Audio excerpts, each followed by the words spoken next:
Kita berdoa. Bapa, di dalam nama Yesus kami kembali datang bersyukur kepadamu buat waktu dan kesempatan yang Engkau masih berikan buat setiap kami. Untuk kami boleh datang memuji dan memuliakan namamu. Kami boleh belajar sebagian kebenaran firman-Mu. Mari Allah Roh Kudus ajari setiap kami, terjemahkan apa yang menjadi kehendak dan isi hati-Mu.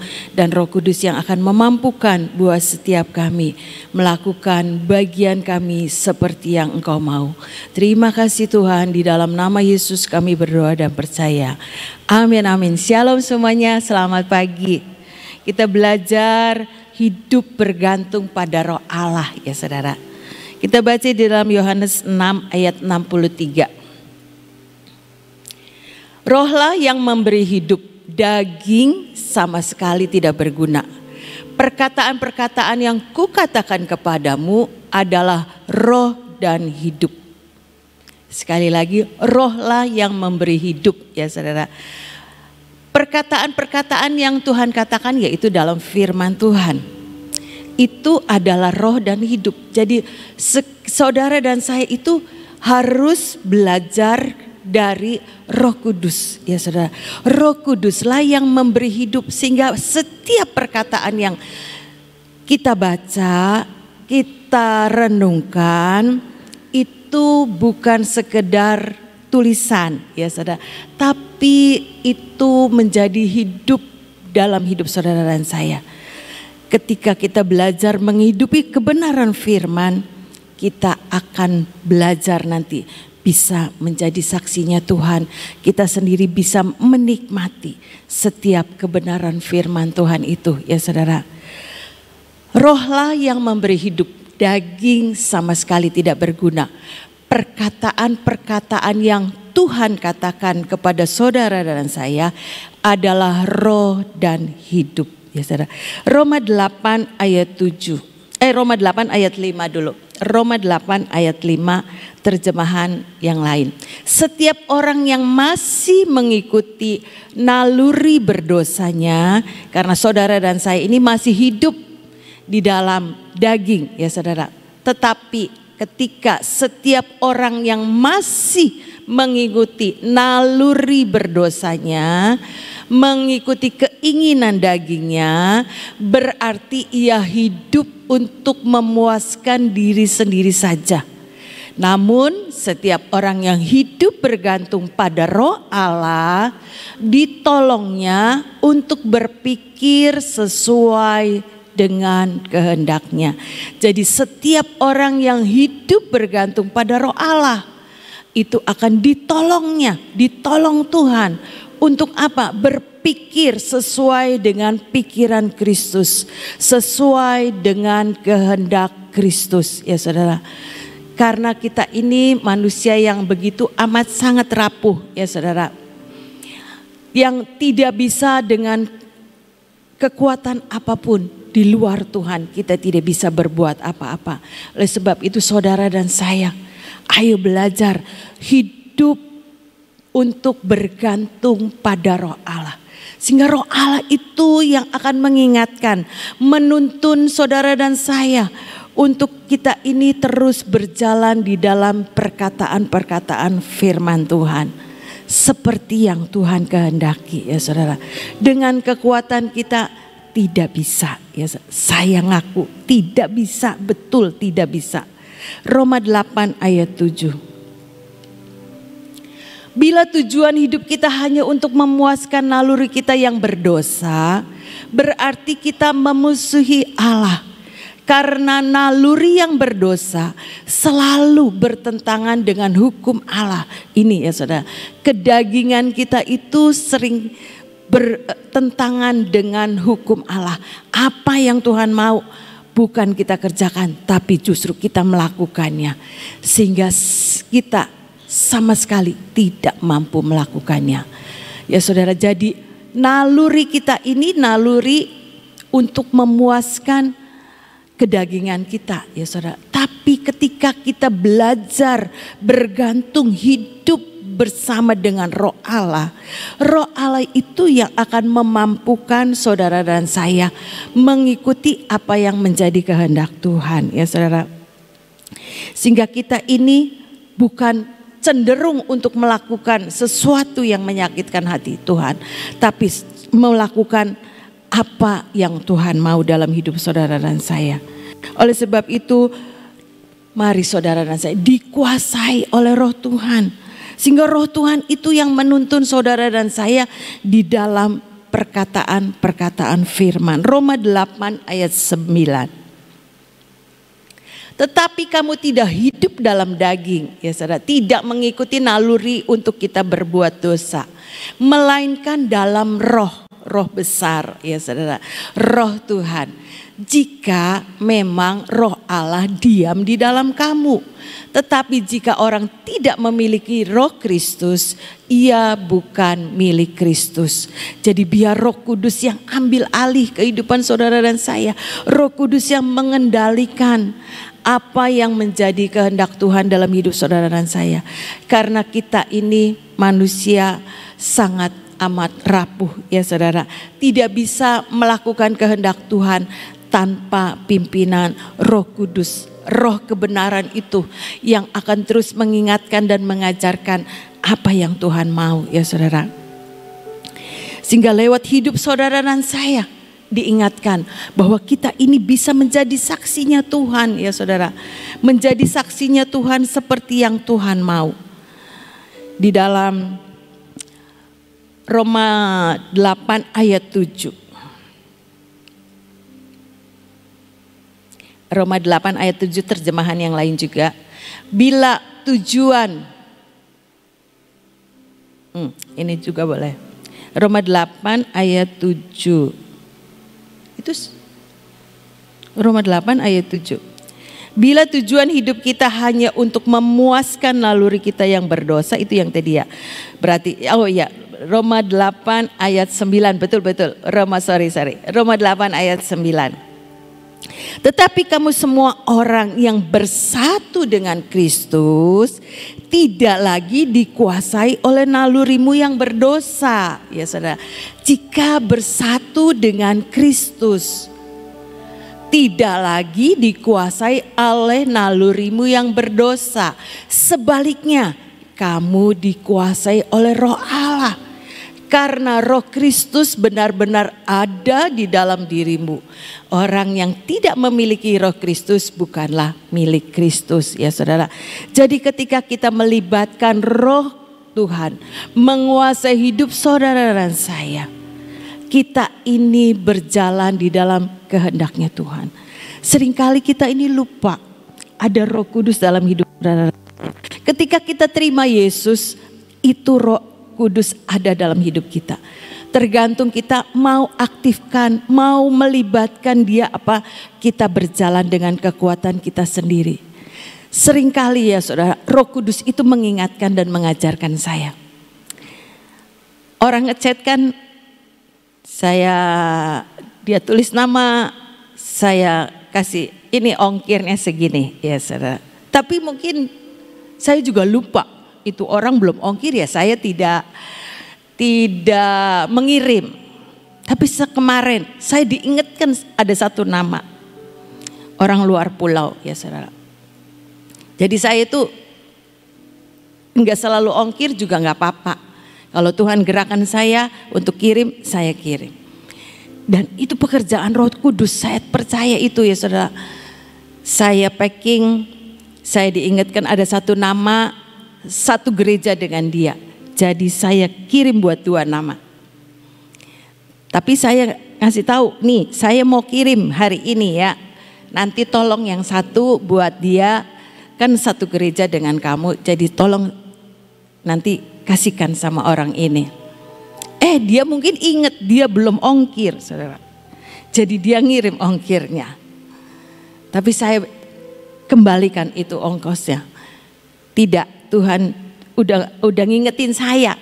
Jadi itu nggak usah ditagih ongkir gitu ya saudara. Tuhan Yesus yang sudah menyediakan, saya balikin. Itu pekerjaan Roh Kudus. Saya bisa ingat kadang-kadang celeng gitu ya saudara. Ini nama ini. Itu saya sendiri menyadari kalau suruh nginget ribuan nama itu ya nggak bisa ya saudara. Tapi itu saya percaya itu pekerjaan Roh Kudus. Roh Kudus itu yang terus menolong saya, memampukan saya, terus mengingatkan. Dan ujungnya dia bilang apa? Iya betul Bu. Orang itu bilang, saya ini udah lama enggak ngirim-ngirim Ibu ongkir. Karena saya ini cari uangnya dulu. Bayangin saudara, saya ini harus jualan dulu baru bisa ngirim ongkir. Ya kan, Tuhan jauh lebih mengerti apa yang terjadi di dalam orang itu. Saya nggak tahu, tapi ketika saya belajar nurut dengan pimpinan Roh Kudus itu, kirim gitu ya saudara. Sekalipun dia belum ongkir, kirim. Dan saya tahu itu keadaan orang itu seperti itu. Roh Kudus itu jauh lebih mengerti dari saya. Jadi ketika saya kirim, oh iya pantesan Tuhan jauh mengerti. Orangnya itu tidak banyak cukup uang untuk kirim ongkir ya saudara. Dia harus jualan dulu dia bilang. Yaitu pekerjaan Roh Kudus. Dia dapat minyak itu bukan karena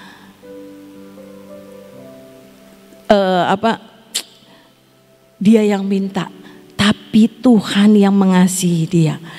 Tuhan bisa melihat kedalaman orang itu, kerinduan orang itu untuk dapatkan sesuatu yang dari taman Tuhan. Saya sih cuma dipakai alatnya, tapi Tuhan ini sedang bicara. Tuhan ini sedang memberkati banyak orang untuk sampai kepada tempat-tempat yang sekalipun rumahnya katanya ada yang kenal, itu haleluya jalannya jauh sekali katanya. Mungkin pelosok ya saudara, tempatnya itu pelosok. Tapi Tuhan tetap melihat kerinduan hati seseorang untuk dia mengalami yang ajaib yang dari taman Tuhan. Ada banyak cerita yang bisa saya cerita tapi tidak cukup waktu ya saudara. Banyak kesaksian yang Tuhan itu sedang menunjukkan kuasa keajaibannya di tengah-tengah kita. Untuk apa? Untuk boleh melihat ini loh, keajaiban Tuhan itu masih ada sampai saat ini. Ayolah saudara dan saya ini berjalan bergantung bersama Roh Kudus. Roh Kudus itu yang akan menuntun sekalipun mungkin kita salah. Udah lama nih ya enggak dikirim-kirim, orangnya juga enggak minta, mungkin juga dia sungkan karena dia belum kirim ongkir. Tapi Roh Kudus itulah yang jauh lebih mengerti dari keadaan saudara dan saya. Ini pengalaman ya saudara. Jadi libatkan Roh Kudus dalam hidup setiap kita. Sekalipun ada banyak hal yang tidak mengerti nih, tidak ngerti, aduh Tuhan bagaimana Tuhan. Tapi Roh Kudus itulah solusinya yang akan memberi jalan keluar buat hidup saudara dan saya. Sekalipun itu kita jauh dari orang itu mungkin prediksi kalau saya kirim baru saya dapat minyak. Tapi tiba-tiba Tuhan yang akan menyediakan. Itu kan di luar kemampuan dia. Demikian juga saudara dan saya. Kadang-kadang kita ini tidak berpikir bagaimana caranya. Tapi Roh Kudus yang akan bisa membuat saudara dan saya menemukan solusi jalan keluar. Apa yang tidak pernah kita lihat, tidak pernah kita dengar, tidak pernah timbul di dalam hati. Itu Tuhan yang akan menyediakan buat saudara dan saya. Itu pekerjaan Roh Kudus salah satunya. Ya saudara-saudara. Roma 8 ayat 16. Kenapa kita harus mau dipimpin oleh Roh Kudus? Roh itu bersaksi bersama-sama dengan roh kita bahwa kita adalah anak-anak Allah. Kita adalah orang-orang yang berbeda, tidak seperti dunia ya saudara. Tapi saudara dan saya ini anak-anak Allah, punya karakter Allah, punya kerinduan untuk bagaimana menyenangkan hati Tuhan. Sehingga lewat hidup saudara dan saya ini bisa menjadi saksinya Tuhan. Karena Roh Kudus yang ada dalam hidup saudara dan saya. Yang terus menuntun jalan-jalan apa yang Tuhan mau. Sehingga lewat hidup saudara dan saya kita ini bisa menjadi saksinya Tuhan. Bisa memuliakan namanya Tuhan. Biar ini menjadi pembelajaran buat saudara dan saya. Kisah 1 ayat 8 terjemahan yang lain. Akan tetapi kamu masing-masing akan menerima kuasa ketika Roh Kudus datang dan tinggal di dalammu, dengan kuasanya itu kamu akan menjadi saksi yang memberitakan tentang aku, memberitakan tentang kemuliaan Tuhan, memberitakan tentang perbuatan-perbuatan Tuhan di Yerusalem, seluruh Yudea, Samaria, dan sampai ke semua daerah terpencil di dunia ini, ya saudara. Tuhan itu sedang melakukan keajaibannya sampai ke daerah yang terpencil. Itu iya betul saudara-saudara. Iya dan amin dengan firman Tuhan ini. Karena apa? Saya ngirim minyak itu sampai ke pelosok-pelosok. Sampai kadang-kadang enggak ada nomornya. Kalau di kota itu ada nomor, ya saudara. Ada bloknya, ada nomornya. Sekalipun itu di gang, ada nomornya. Tapi kalau di daerah terpencil tuh enggak ada nomor. Dulu pertama-pertama itu saya bingung. Saya pernah nanya, ini nomornya berapa? Enggak ada Bu, desa doang adanya. Oh, jadi sejak itu saya enggak berani nanya lagi. Udah pokoknya yang dia sudah ngirim, paling saya bilang, ini alamatnya sudah lengkap ya? Sudah. Di desa. Mungkin satu kampung itu ngerti, oh itu namanya Ibu Gina. Sekampung itu bisa tahu namanya Ibu Gina, nggak ada yang lain mungkin ya saudara. Itu ya saudara. Jadi sampai ke pelosok minyak itu sampai. Luar biasa, ini bukan pekerjaan saya, tapi Roh Kudus yang sedang menunjukkan pekerjaannya. Ini loh, Tuhan sedang menyatakan keajaibannya. Semua orang bisa mengalami Tuhan, semua orang bisa menikmati akan setiap minyak keajaiban yang Tuhan kerjakan di Taman Tuhan di Cirebon. Bagaimana dengan saudara dan saya? Ayo sama-sama jadi saksi yang memberitakan tentang aku di Yerusalem, seluruh Yudea, Samaria, dan sampai ke semua daerah terpencil di dunia. Karena apa? Saudara dan saya ini hidup mau dipimpin oleh Roh Allah, hidup bergantung dengan Roh Allah. Enggak bisa Tuhan, enggak bisa, betul enggak bisa. Saya ini enggak mampu. Dengan segitu banyaknya orang yang mintakan kadang-kadang sekali waktu sehari itu seret gitu ya saudara. Itu uang orang-orang pengen semuanya. Tapi saya kerjakan satu-satu. Dan buktinya bisa tuh. Sampai hari ini saya bisa. Itu karena pekerjaan Roh Tuhan. Bukan saya. Betul bukan saya. Saya ini cuma alatnya Tuhan.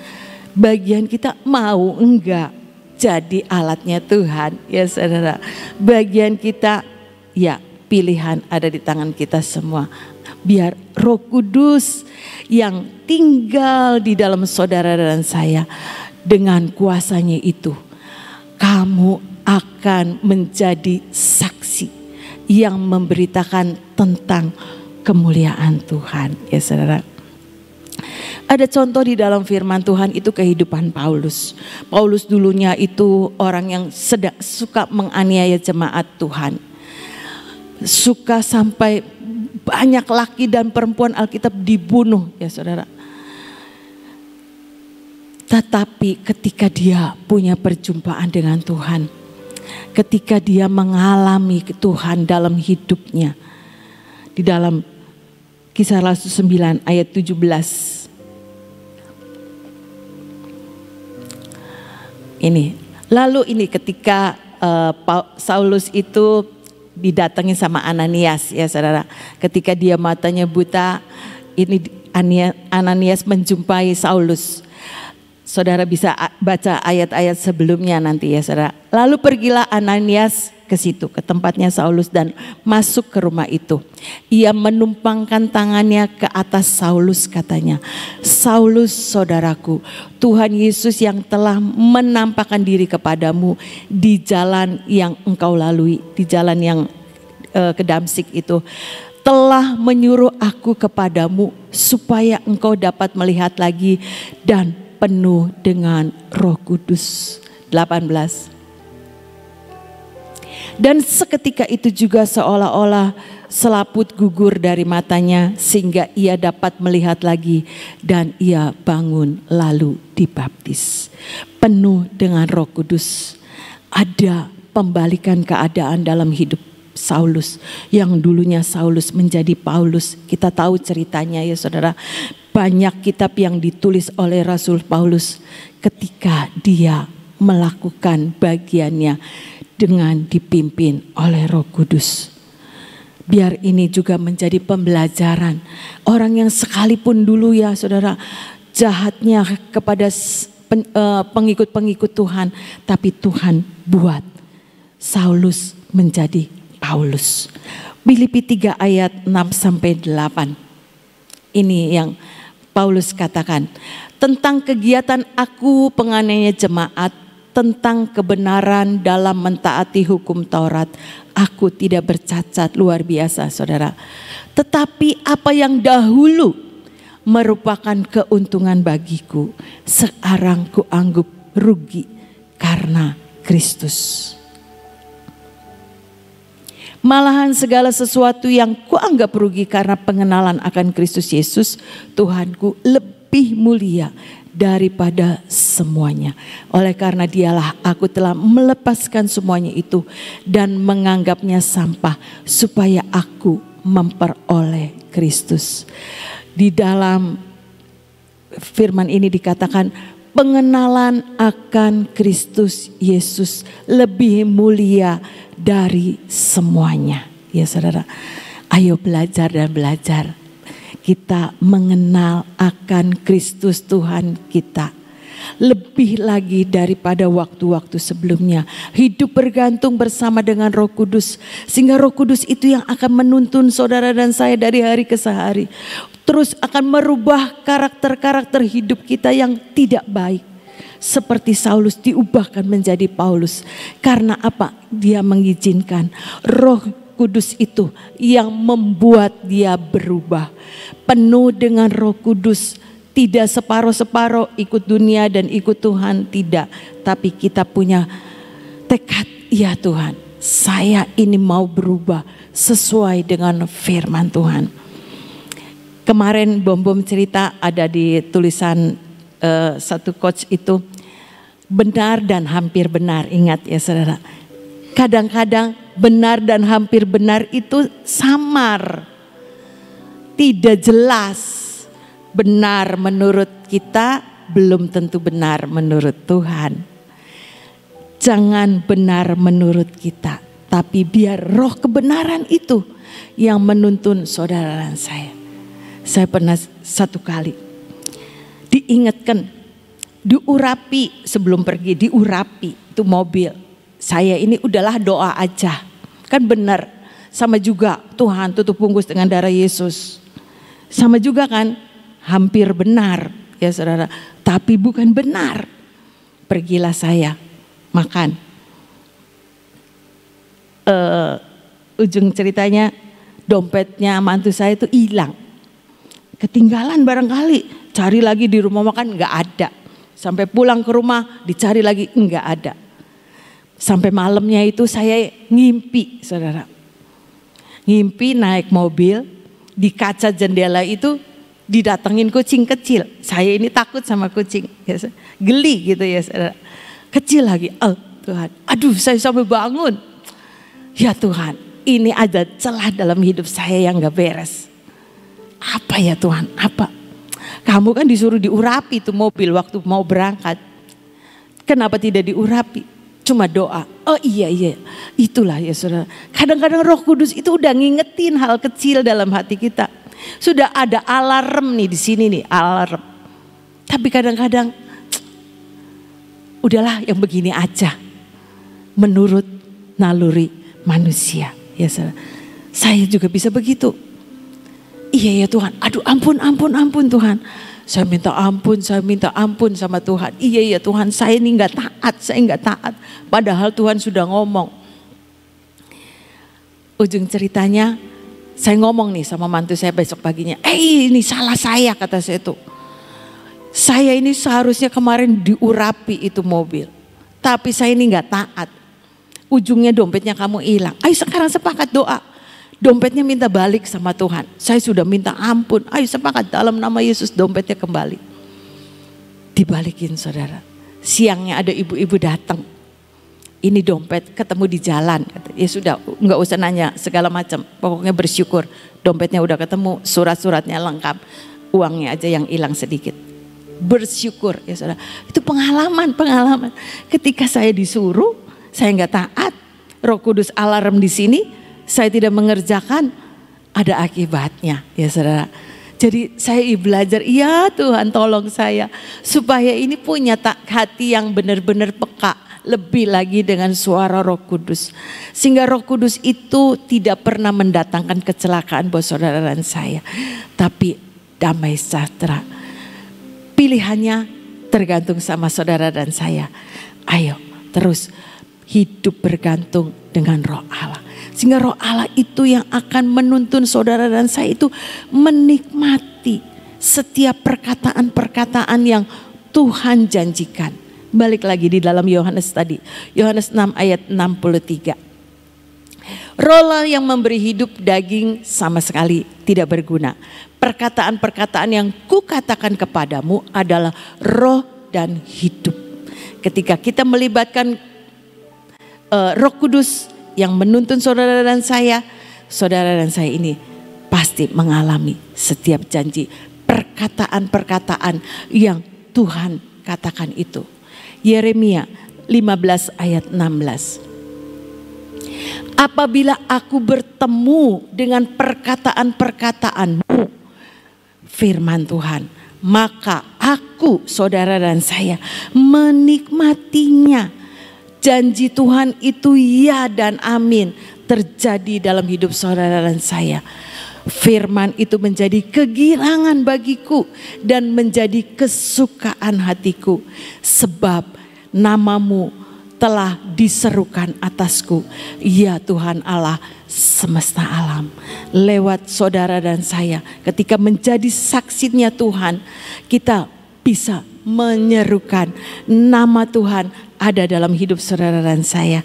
Kita bisa mempermuliakan nama Tuhan karena saudara dan saya ini punya hidup mau bergantung dengan Roh Allah. Bisa jatuh tidak? Ya bisa. Pilihan balik buat saya dan saudara. Mau terus jalan dipimpin oleh Roh Tuhan. Sehingga ketika kita enggak ngerti, ada satu ibu dapat madu kan. Madunya itu diolesin ke perutnya mamanya. Baru dia nanya, ibu itu satunya minyak atau apa katanya. Kok lengket-lengket? Oh saya bilang itu madu. Tapi dia sudah oleskan dulu sebelum bertanya. Ya sudah nggak apa-apa, iman yang menyembuhkan kata saya tuh. Iya bu, madunya sudah dipakai oleskan perut mama saya. Tapi puji Tuhan dia mengalami kesembuhan yang dari Tuhan. Itu ya saudara, seringkali kita juga salah. Enggak ikut apa yang Roh Kudus ajarkan. Tapi Roh Kudus tetap memberikan pengarahan. Balik. Untuk ikut ke jalan yang benar seperti yang Tuhan mau. Roh Kudus itu alarm yang ada di dalam hidup saudara dan saya. Sehingga kita ini ketika salah jalan tidak kebablasan. Ya saudara, kalau bablas itu pilihan ada di tangan kita. Mau balik apa mau tidak. Ketika kita balik ke jalannya Tuhan, ya saudara, kita ini bisa mengerti akan perkataan-perkataan Tuhan. Dan saudara dan saya, ketika bertemu dengan perkataan-perkataan Tuhan, saudara dan saya menikmatinya. Ya dan amin, setiap janji Tuhan itu tidak pernah tidak tergenapi. Pilihan ada di tangan saudara dan saya. Hiduplah bergantung dengan Roh Allah. Sehingga setiap kegenapan firman kita boleh memuliakan nama Tuhan. Karena kita mau dipakai oleh Tuhan menjadi saksi-saksinya. Amin. Tuhan Yesus berkati. Saudara, kita itu bersyukur sekali kepada Tuhan karena ada Roh Kudus sebetulnya ya. Kalau pada saat Yesus pertama kali ada di dalam dunia, sebelum naik ke surga, Yesusnya itu cuma satu. Ya, kalau Yesus ada di Yudea, nggak ada di Yerusalem. Kalau Tuhan Yesus ada di Samaria, nggak ada di Yudea. Kalau Tuhan Yesusnya ada di Filipi misalnya, atau ada di Danau Galilea, nggak ada di Yerusalem. Karena Yesus pribadi cuma satu.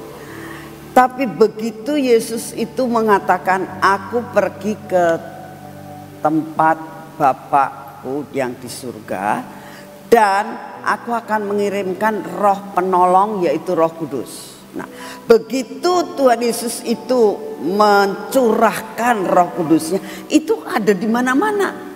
Ada dalam hidup saudara, ada di semua yang ada di tempat ini, di dalamnya ada Roh Kudus. Sama dengan Roh Kudus itu ada di dalam hatinya saya.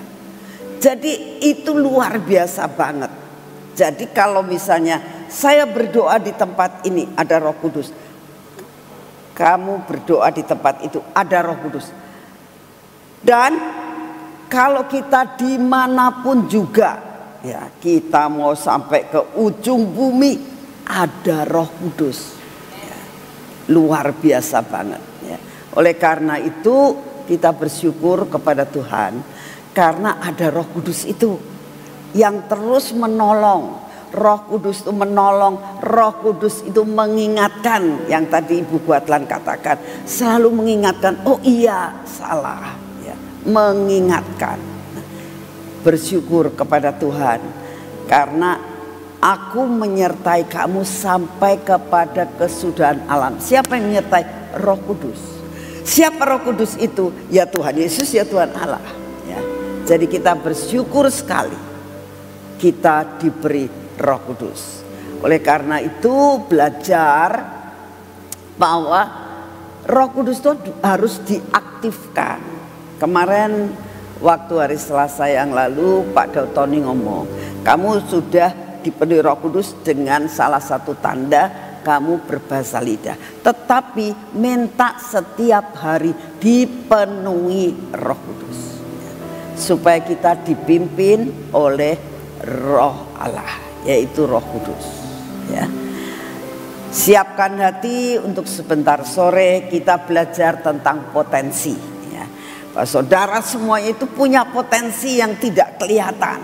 Nah, bagaimana kita bisa dapat terobosan sampai potensi yang nggak kelihatan itu bisa keluar, ya. Sehingga ini akan membawa dampak yang sangat luar biasa buat hidup saudara dan saya di masa yang akan datang. Ya.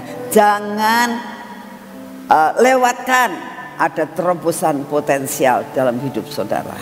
Ya, yuk kita berdoa. Bapa, kami mengucap syukur untuk hari ini Tuhan. Engkau memberikan kepada kami untuk selalu bergantung kepada Roh Kudus yang Engkau sudah anugerahkan kepada kami. Roh penolong, Roh yang mengingatkan, Roh yang menegur, Roh yang menghibur. Kami mengucap syukur untuk semua dan semuanya ini. Terima kasih Bapak untuk kasih setiamu, terima kasih untuk semuanya. Bapak yang di surga, kami berdoa untuk sebentar sore Tuhan. Kami mau beribadah di tempat ini. Kami minta anugerah-Mu turun. Kau sediakan hati kami untuk kami boleh mengerti potensi apa yang masih belum keluar dalam hidup kami. Potensi apa yang ada di dalam hidup kami yang masih terselubung Tuhan.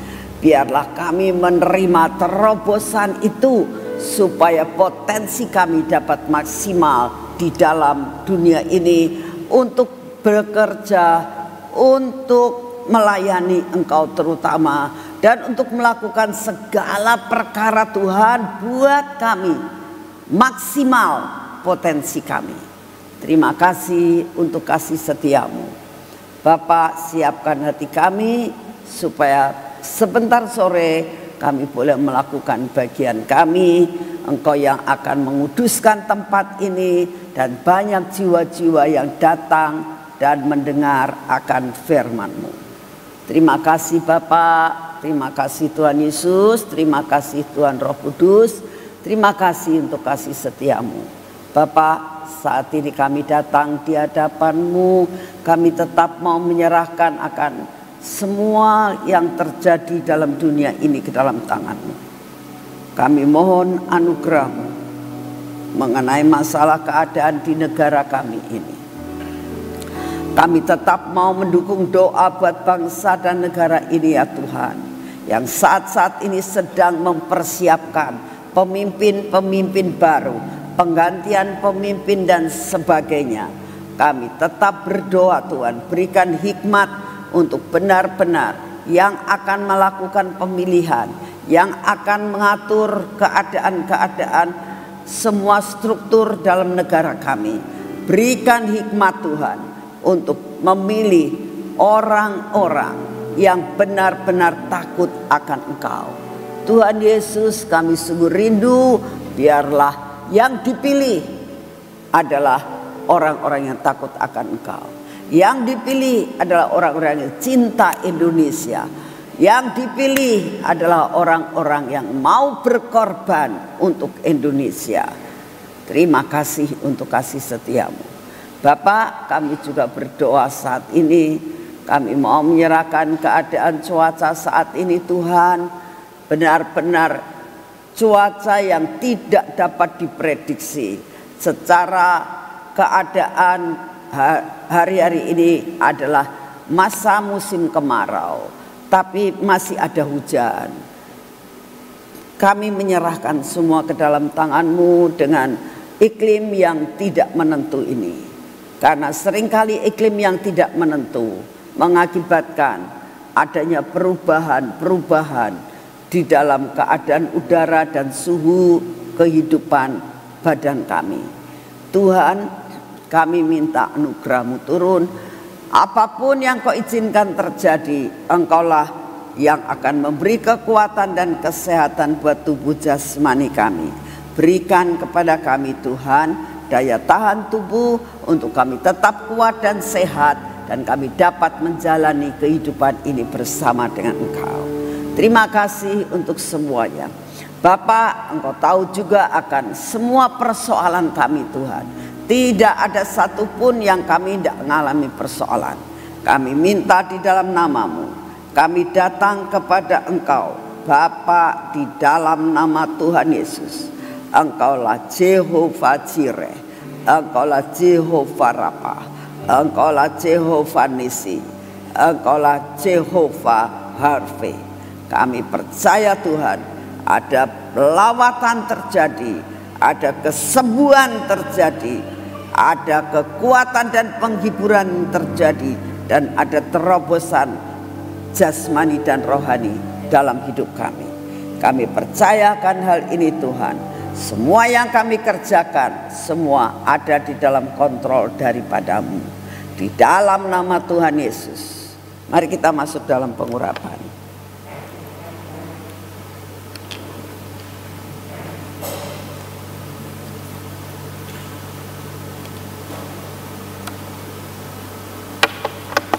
Dalam nama Tuhan Yesus,